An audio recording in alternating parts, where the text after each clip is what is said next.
para-choque, cabine do Fenemê pronto. Vocês acompanharam a aula aí. Eu gostei do resultado, ficou bem bacana. Agora vou fazer a instalação do para-choque. Na sequência, quebra-sol. Beleza? Bora! Meus amigos, agora eu vou fazer a instalação do para-choque, cabine do Fenemê. Como vocês podem ver, essa parte da textura ela fica sobrando na parte de baixo, justamente para dar um suporte para a instalação do para-choque. Como vocês estão vendo aí. Agora o que eu vou fazer? Eu vou achar o centro dessa grade do radiador e vou achar o centro do para-choque para a gente deixar bem centralizado o para-choque na cabine. 8 centímetros.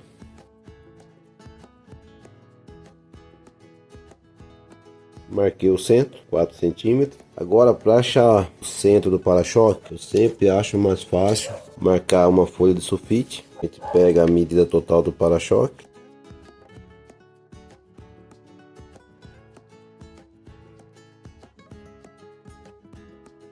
Esse risco e esse lado do sulfite me entrega a medida total do para-choque, porque tem essa curva, meus amigos, para medir o centro. Eu prefiro desse jeito, tá? Porque com a curva fica, e medir simplesmente com a régua, pode ser que ele fica mais para um lado do que para o outro. Quando faz isso aqui, eu vou cortar o sulfite, dobro o sulfite e uno as duas pontas desse jeito.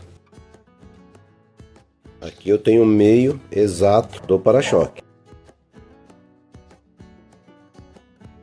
Tá aí, o meio do para-choque fica nessa dobra. Agora fica fácil de encontrar o meio. Agora fica bem mais fácil achar o centro do para-choque.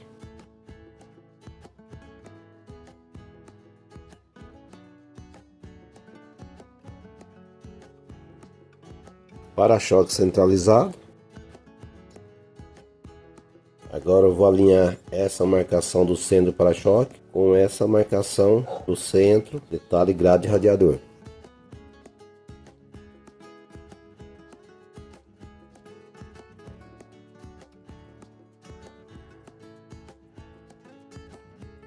Agora com uma régua eu pego a medida desse espaço e marco do outro lado. 1,4 centímetros ou 14 milímetros desse espaço.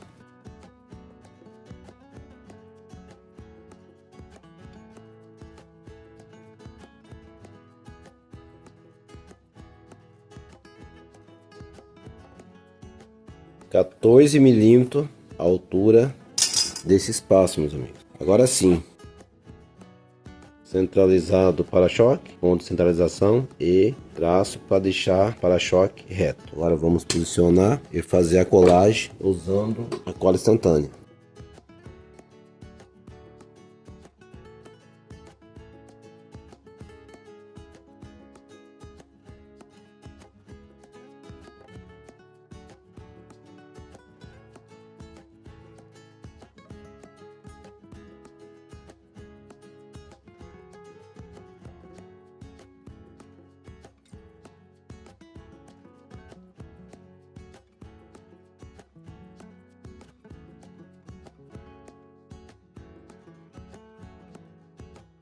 Pinguei 3 gotas de cola instantânea. Agora segura pressionado pelo menos uns 2 minutos. Aí depois a gente faz o reforço da colagem do para-choque.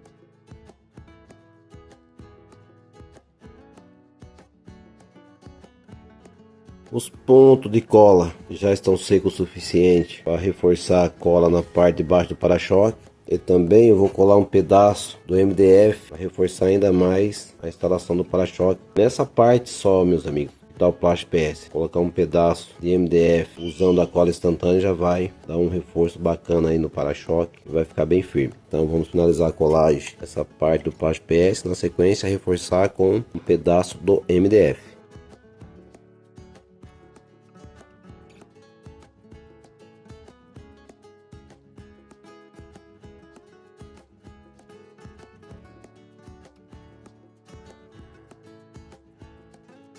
Posso fazer esse reforço de duas formas, meus amigos. Posso colar MDF dessa forma, ele já vai deixar bem reforçado a instalação do para-choque, ou dessa forma. Dessa forma, depois que a cola secar é só tirar a sobra, ou faço o risco, já tiro essa sobra com o tesourão, beleza? Então dá para fazer duas formas. Bem mais fácil fazer dessa forma aqui, vai ficar reforçado do mesmo jeito. A opção é de vocês, pode fazer dos dois jeitos. Então vocês verem o jeito que fica mais fácil para vocês fazer. Eu vou tirar o excesso aqui e vou colar ele dessa forma. Ao invés de colar ele deitado aqui na parte de baixo da cabine, vou colar ele de pé. Mas antes vou tirar a sobra.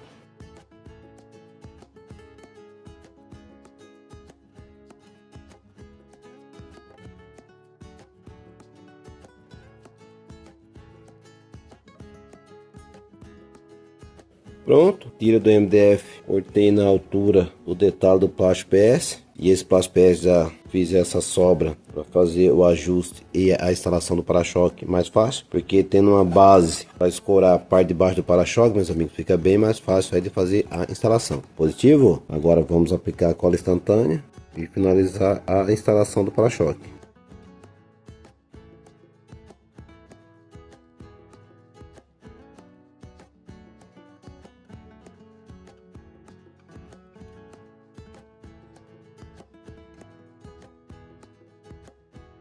Meus amigos, eu trouxe para-choque um pouco mais para a direita, como vocês podem ver no risco, centro do para-choque para a direita, o traço do detalhe do radiador. Por quê? Eu colei ele nessa posição, eu vi que essa parte ficou maior desse lado. Aí eu conferi, tentei deixar o máximo centralizado possível. Então quando você for fazer a instalação do para-choque, também mesmo centralizando, veja o quanto sobra cada lado. Aqui acredito eu que tá perfeito, tá bem bacana, como vocês mesmos podem conferir aí. Tá joia, meus amigos? Então fica a dica, além de centralizar o para-choque na frente da cabine, você tem que conferir os dois lados do para-choque para ver se tá ok a sobra, né? Porque ele sai aqui para a direita e aqui para a esquerda, então essa sobra tem que estar o máximo possível aí próximo da perfeição, ou com a mesma medida, beleza? Ficou bem bacana a instalação do para-choque. E agora sim, tô com o PDF em mão.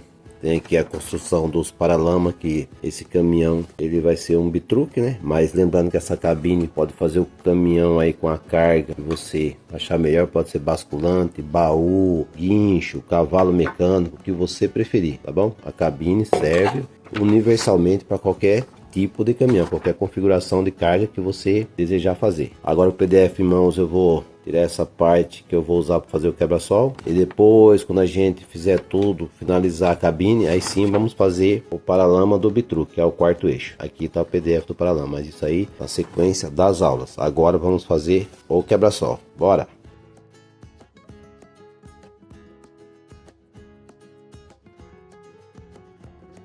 E para iniciar a construção do quebra-sol, meus amigos, eu vou soltar essa parte do desenho para fazer o corte com MDF de 2,8 mm. Lembrando que você pode usar o MDF de 2,5 até 3 mm, que não altere nada aí a construção do quebra-sol ou da miniatura. Então eu vou iniciar cortando essa parte, marcando no MDF, fazendo o corte, e na sequência baixo o PS, que vai ser a frente do quebra-sol. Bora!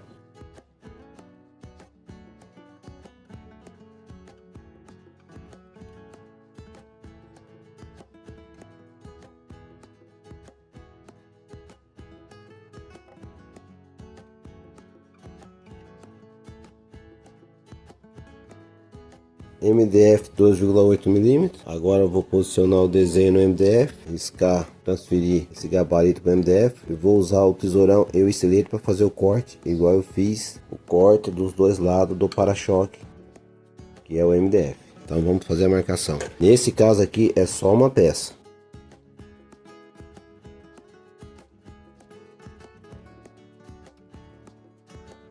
Colei o desenho com durex, meus amigos, para não ter o risco de o papel escapar enquanto eu tô riscando em volta.